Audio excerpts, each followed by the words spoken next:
If you are renting in Auckland tonight, paying more than $650 a week, or sitting on the social housing register that still has 19,431 applicants on it, this story is about you. While the official numbers say the housing market is stabilizing, 3 of the largest state housing redevelopment programs in New Zealand have demolished thousands of homes, scrapped the plans to replace many of them, and left tenants displaced into a private rental market that has already absorbed almost everything it can. Newsroom's analysis of official data found that around 5,000 Kāinga Ora homes have been demolished over the past 7 years. Most have been replaced, but nearly 3,500 planned new builds will now not proceed. That is the headline figure from the agency's June 2025 announcement, and it is the consequence that affects renters, first home buyers, and the construction sector all at once. The geography matters. 3 programs, Tāmaki in East Auckland, Roskill in the Central Isthmus, and Māngere in the South, were set up to demolish older state houses and replace them with denser, mixed-tenure neighborhoods. The combined target was roughly 30,000 new dwellings across these 3 areas alone. As of late 2024 and 2025, delivery is running well behind that target, and a significant portion of the planned replacement build has now been formally cancelled. Tāmaki comes first. The program covers Glen Innes, Point England, and Panmure. The Tāmaki Regeneration Company was set up to take ownership of around 2,800 existing state houses and replace them with 10,500 new homes over 20 years.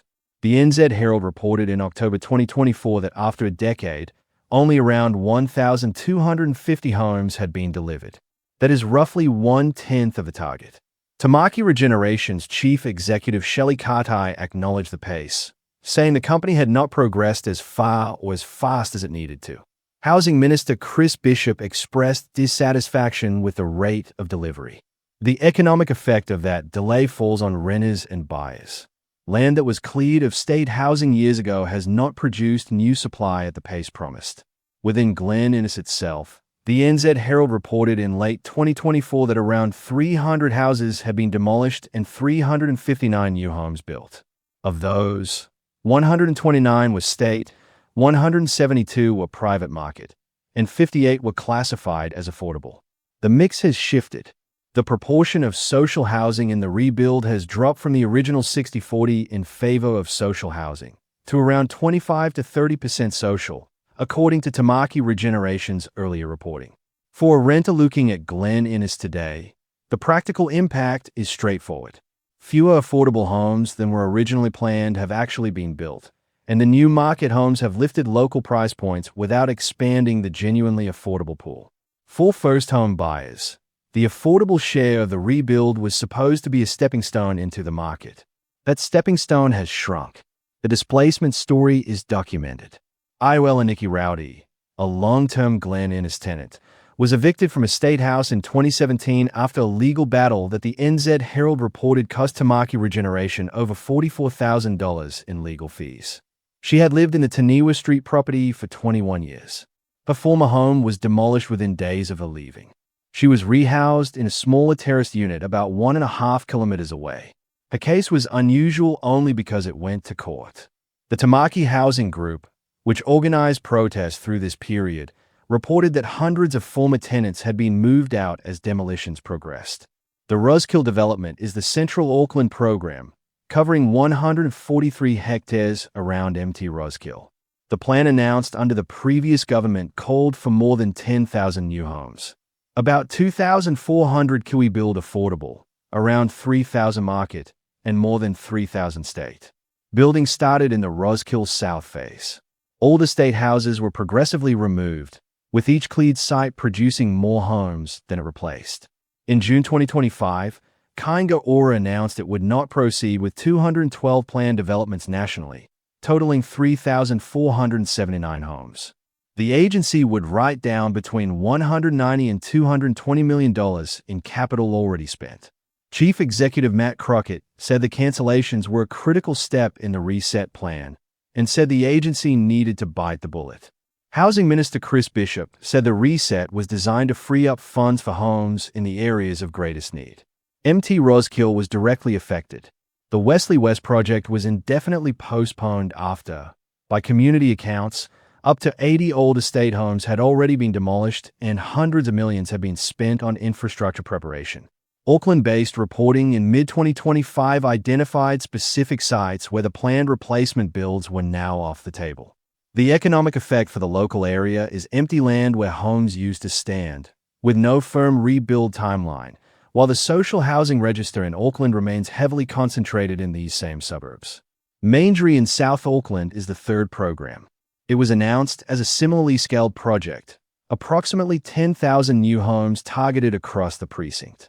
Kāinga Ora documents released under the Official Information Act showed delivery was planned in stages, with the total figure noted as approximately 10,000, to be refined as the project progressed.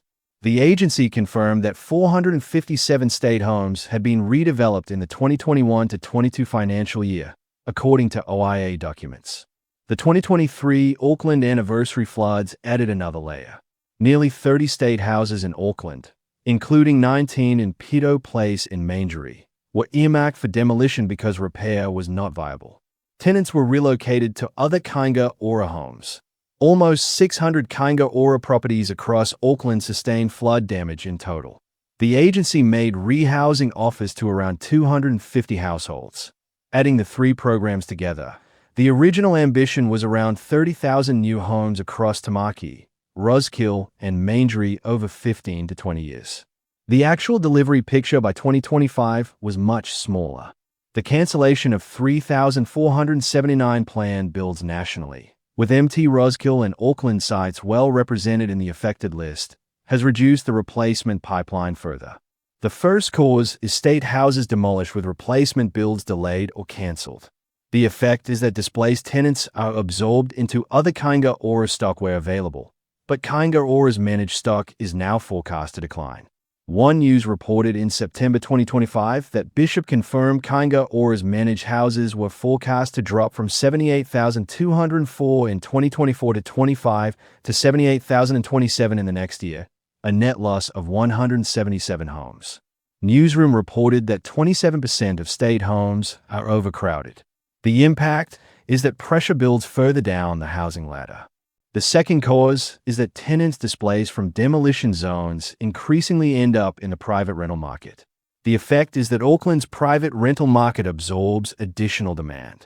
TradeMe Properties' April 2026 rental price index recorded Auckland median weekly rent at $660, down $10 year-on-year. But TradeMe also recorded an 11% rise in demand and a 5% fall in available stock in Auckland over the same period. TradeMe spokesperson Casey Wild noted that the squeeze on supply is creating a more competitive environment. For renters, rents are still softer than they were 2 years ago, but the underlying balance is tightening fast. The third cause is the cancellation of 3,479 planned homes, which removes a chunk of forward construction work. The effect is that the construction sector loses a significant pipeline of state-backed projects at exactly the time it can least absorb the loss. Centrix's January 2026 credit indicator report recorded 2,934 business liquidations across New Zealand in 2025, the highest annual tally since 2010. Construction led the way with 751 firms liquidated. Labour housing spokesperson Kian McAnulty stated in mid-2025 that 15,000 construction workers had lost their jobs since the current government took office. Tradies, suppliers, and the construction supply chain absorbed that consequence. The fourth cause is tighter forward supply, even as Stats NZ data shows residential consent recovering. In 2025, 36,619 new dwellings were consented nationally, up 9% year-on-year, with Auckland consents up 12%. That recovery is real, but it is being delivered by the private sector, townhouses, and apartments, not by the state-led mixed-tenure projects that the original Tāmaki, Roskill, and Māngere programs were supposed to deliver. Market-rate new builds dominate the pipeline. The affordable and social share is smaller than originally planned. For homeowners and investors, the wider context is the Reserve Bank's monetary settings. The official cash rate was cut by 325 basis points from a 5.5% peak in 2024 down to 2.25% by November 2025 and held at that level through the Reserve Bank's February 2026 decision. One-year fixed mortgage specials averaged 4.43% at the end of October 2025 according to Reserve Bank data. The REINZ House Price Index sits 15.1% below the 2021 peak. Auckland's median sale price was $1,015,000 in December 2025. 23 consecutive months of year-on-year inventory growth in Auckland have given buyers more choice and held price growth back. Demographia's International Affordability Report, cited in ANZ reporting in mid-2025, recorded Auckland's median house price at around 7.7 times median household income, placing the city 16th in the International Affordability Rankings. That is a measurable improvement on Auckland's worst years, when it sat in the global top 10 for unaffordability. University of Auckland Associate Professor Ryan Greenaway-McGreevy noted that house price-to-income ratios in Auckland are still worse than at any point before 2016. Way things stand now is this.